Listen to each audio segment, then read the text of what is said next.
Well, it's time to take a look at stories making the headlines in Nigerian newspapers. I have with me in the studio lawyer and social development advocate Jide Ologun. Good morning. Thank you for joining us on TVC Breakfast. All right, we head straight to the papers now, and I begin with the Daily Trust.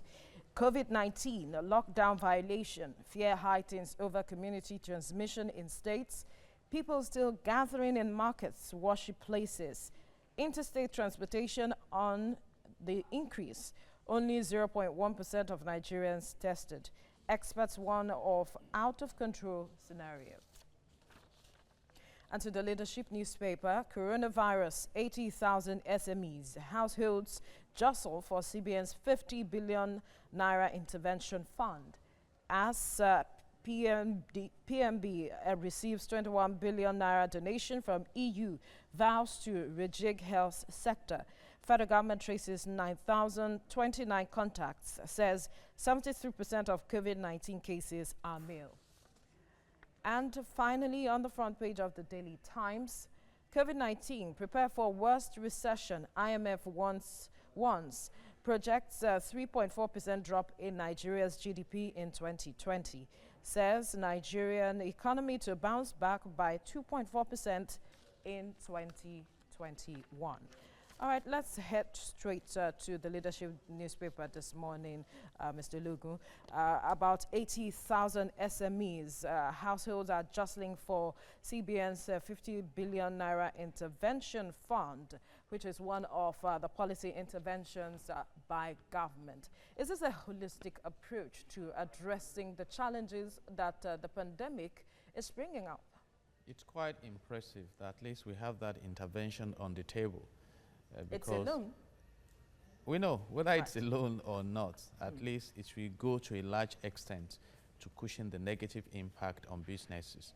And if you consider the number of businesses that are jostling for this, then that connects us with the main question that beyond the palliative, we should be looking at the substantive intervention in the Nigerian economy. And what COVID-19 has taught the world now is asking questions on how our resources are deployed. Right. I mean, we are getting about 21 billion naira from EU, and we expect, like the president said, that will be channeled to strengthening our health sector to start with, because health is wealth. Then we now begin to focus on education, on electricity, on infrastructure, the aviation investment, and find a way of fine-tuning our business processes in the country. Now, Nigerians are complaining about inflation, about hardship, hunger, and insecurity. Even at the port, those who are doing business there, the agents, are complaining that the people there are not making things easy. So we need to sit back now and thank God that we don't even have an epidemic in Nigeria. Talk more of pandemic. But there are concerns of community there spread. are concerns, but if you compare that with what happened in Italy, in the US, New York, in the US, and you must thank God. And so we should not tempt the grace. So let's now begin to restructure our economy. And that is why I'm glad also that the president has appointed a vice president to head a sustainable development committee to reposition our economy. Hitherto, Nigeria has made so much from the oil and gas, from different resources that we have, but what have we done with them? So palliative is a temporary intervention, but substantive intervention is sustainable. And if you look at Section 16 of the Nigerian Constitution 1999 as amended, the mandate on the government is to drive our economy in a way that we have sustainable development and that we deliver sound welfare to the people. And I think COVID-19 has come to test the fabric of our governance system. And this 50 billion naira should be able to deliver to an extent. An extent, because if you look at the promise of the president also, that the social intervention will be expanded from 2.6 million to 3.6 by 1. Yes. If you look at, and when you talk of household, you are talking of about 4 or 6 members of the household.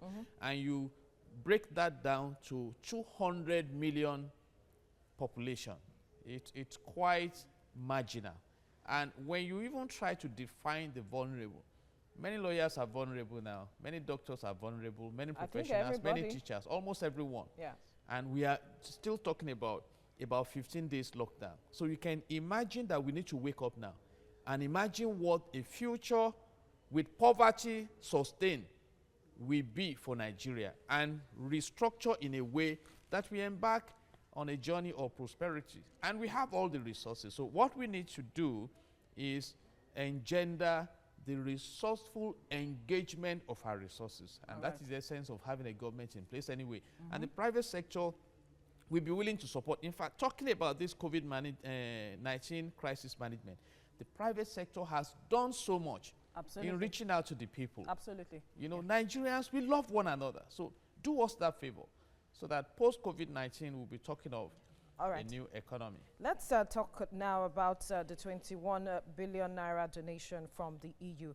The federal government, or the president rather, has said he is going to use it to rejig the health sector.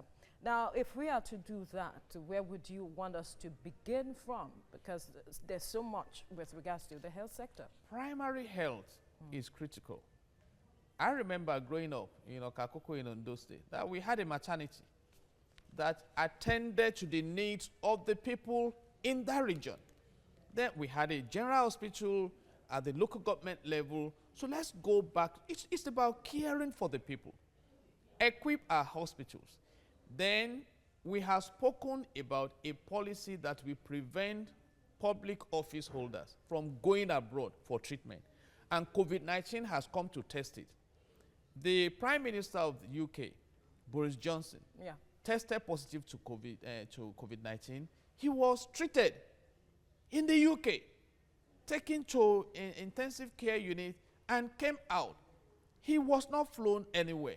So when we now come to the point when we know we must develop the local capacity, then we can now deploy these resources, whether internally generated or donated to us by foreign bodies. And again, another critical issue now is food security, because food also supports good health. And look at what Governor Benedict Ayade is doing in Cross River State. Agro-revolution and local capacity. He's doing so much. So it's now time for the federal government to look at the comparative advantages of the states and see how we can all come together, and become a strong nation. We are talking about face masks and nose masks. These things are produced in Calabar, there in the garment factory. You're talking about food, rice seedlings, talking about chicken and things like that. A rice mill that is being developed in Ogoja will be the first of its kind in Africa with vitamized rice. So these things are there. We have the resources, we have the land, we have the all it takes. But it's just that political and economic will. And that will can only be driven by the mentality of declaring these resources belong to all of us. But a lot of Nigerians are hoping that post-COVID-19, a whole lot would change, because we should have learned our lessons at this point. It's only the wise that learns, and I hope our leaders are wise. And if they fail to learn, definitely the consequences of foolishness will catch up. We have seen now that the insecurity of one is the insecurity of all. And so, this is a society that belongs to all of us. And if God has released resources for you to empower everyone, and you embark on sectional empowerment, that collapse will come someday, because God has instructed in Genesis chapter 1 verse 28 that we should replenish the earth. And so are you replenishing the earth, or are you degrading the earth? And when God talks about the earth, it all comes down to the people. Right now, vehicles are parked, batteries running down, but human beings are the ones running from infection. They are the ones running from fear of attack, of insecurity. They are the ones complaining about economy. So the moment you have a governance mindset that decides to care for the people, then you can run on the platform of good governance. And that is already in our constitution. If you read section 14 of the Nigerian Constitution that's amended, that says that the security and the welfare of the people shall be the primary purpose of government. So let's go back to that primary purpose and we get it right. All right, Jude Ologun, thank you for speaking with us. God bless Nigeria. Take a look at stories making the headlines in Nigerian newspapers. I have in the studio with me lawyer and social development advocate Jude Ologun. Thank you for joining us on TVC Breakfast. All right, let's head straight to the papers now, and I begin with the Daily Trust. COVID-19 lockdown violation. Fear heightens over community transmission in states. People still gathering in markets, worship places. Interstate transportation on the increase. Only 0.1% of Nigerians tested. Experts warn of out-of-control scenario. And to the leadership newspaper, coronavirus, 80,000 SMEs, households jostle for CBN's 50 billion naira intervention fund as PMB receives 21 billion naira. A donation from EU vows to rejig health sector. Federal government traces 9,029 contacts, says 73% of COVID-19 cases are male.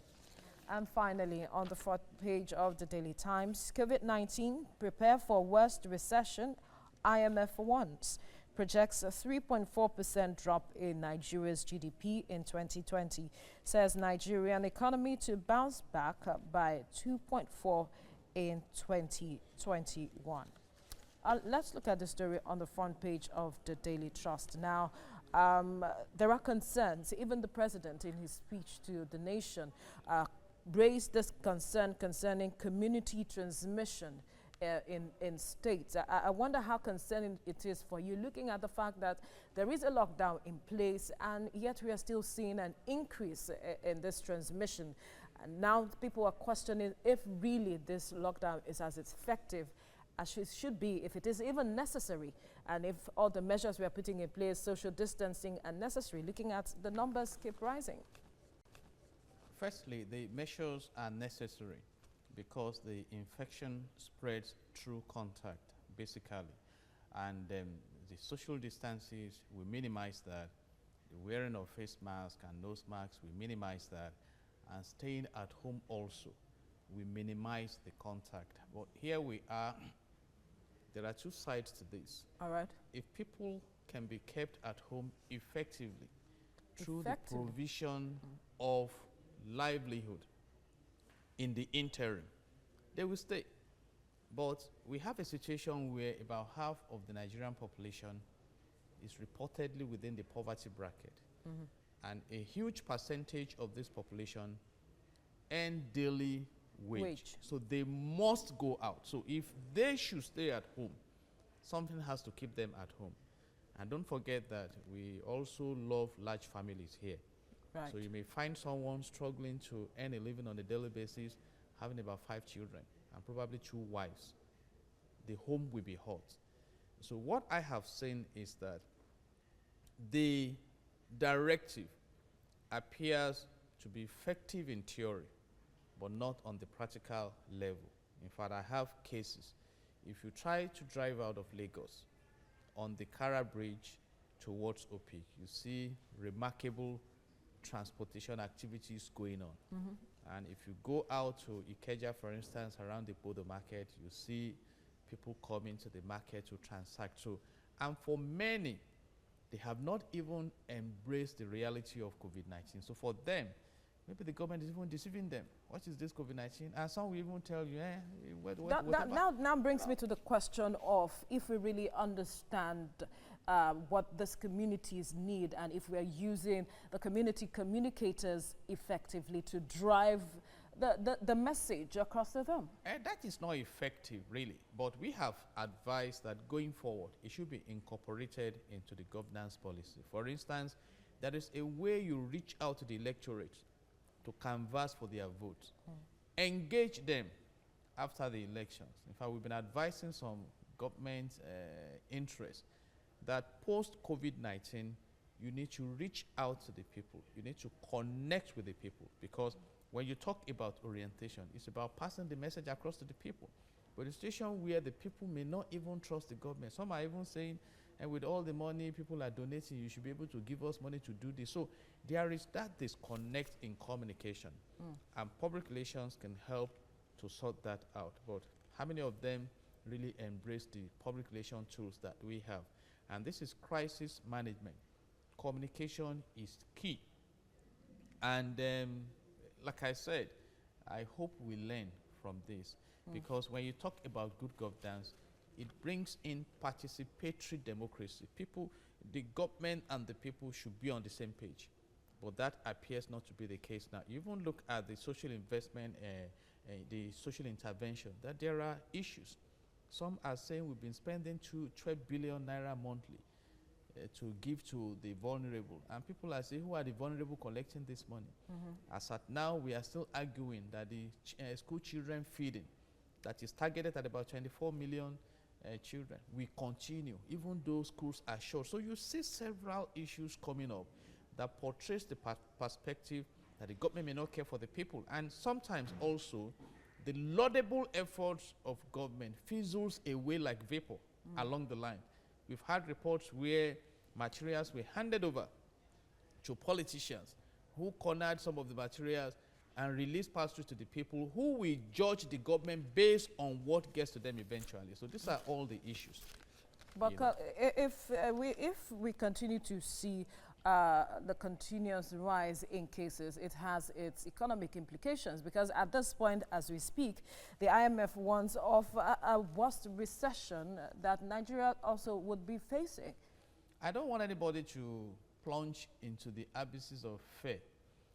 We are already in an economic recession in Nigeria, so I expect that people will adjust. And right now, even from your personal level, you need to restructure your economic life. For example, you need to prioritize. What I advise people, you must be able to differentiate between your needs and your greed.